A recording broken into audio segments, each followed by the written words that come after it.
So let's jump right in. Mr. Trump has threatened Mexico. He has threatened to impose tariffs on goods coming into the United States from Mexico. And he has also threatened, promised might even be a better word, to deport millions of people living in the United States back into Mexico from which they entered the United States. And I want to talk to you about what the economics of this are, and I thought it might be useful to divide them into what the impact of such activities, if Mr. Trump is able to carry them through, a very much an open question. The leader of Mexico has said this is none of it is going to happen, so she's been very clear about that. But we'll see. But I wanted to show you what the economics would be for both Mexico and the United States. So let's start with Mexico. There, I think it's fair to say that if Mr. Trump carries this out, the effects on Mexico will be more than negative. They will be disastrous. Here in the United States, they'll be short of disastrous, but they'll be negative also. So I'll leave it to you to try to understand why Mr. Trump would be pushing these ideas. So let's go. First with Mexico. Mexico relies on something economists call remittances. That's a portion of the income earned by people who are Mexican by birth, who are now in the United States, living and working here, but who save money and send a portion of their earnings back home to their families, many of whom are still living in Mexico. Put together, since we're talking 10 to 15 million people, this is an enormously important income for the whole country, not just for the people who get it, but those people who get that remittance then go to the local village where they live or the city where they live and spend that money, generating income for lots of others. They will lose some or all of this very bad for Mexico.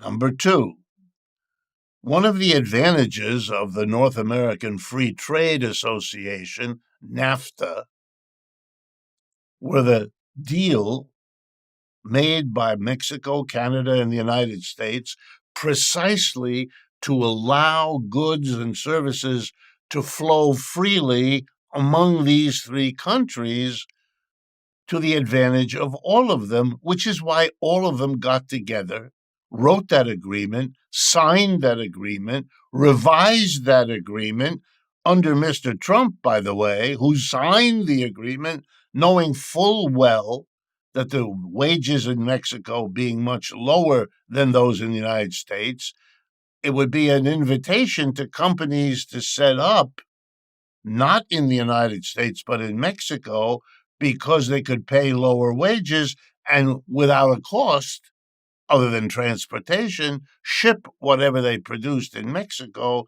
into the United States without any worry of a tariff. Mr. Trump is proposing to violate that agreement, which he signed, in order to deprive Mexico of being able to ship lots of goods into the United States without paying a tariff. He's going to hit them with a tariff. They won't be able then to export without a tariff. That means Americans buying Mexican goods, for example, automobiles produced in Mexico, and there's lots of them, the price of those will go up because you'll have to pay the tariff, which is a tax on top of whatever it costs to pay for the car's production itself. Wow. Here's a double whammy. The Mexicans are going to throw huge numbers of people out of work because they can't sell the same goods in the United States at a higher price because Americans have to pay the tax, the tariff that their president is imposing on them. And of course, if you drive up the costs of vehicles coming in from Mexico, who are a major portion of vehicles on the road in the United States, you're going to worsen inflation here, which you're not supposed to do. It was the inflation that helped elect Mr. Trump, and now he's doing something that'll worsen it here. Investments won't go to Mexico the way they have because they won't have the tariff-free entree into the United States.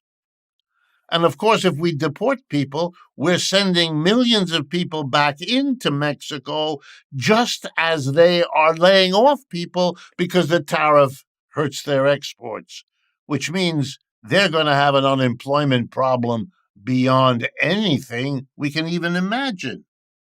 And with all these companies cutting back, with all these unemployed coming in, they're going to need things to help them through this awful period, just as fewer taxes are paid to the Mexican government. You put it all together, it's a disaster for Mexico. And for the United States, it's no fun either.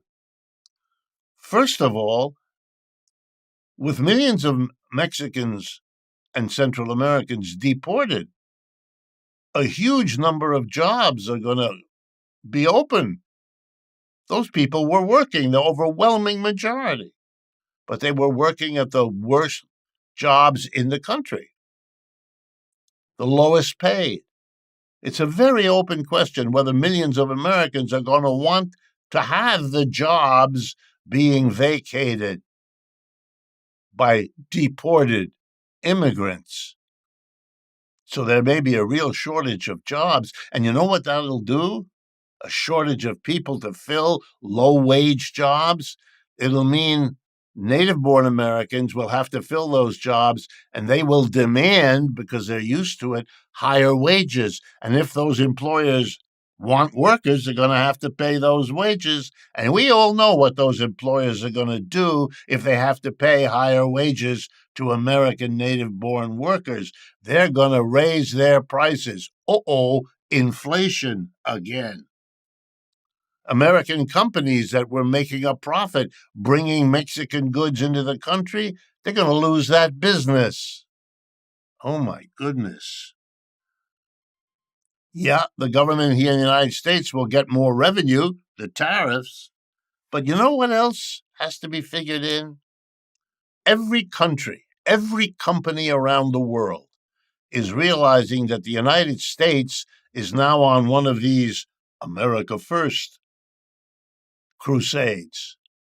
It's not safe to do trade with the United States. They may cut you off at any moment by hitting your product with a tariff. Better look for markets elsewhere. Better focus your future elsewhere.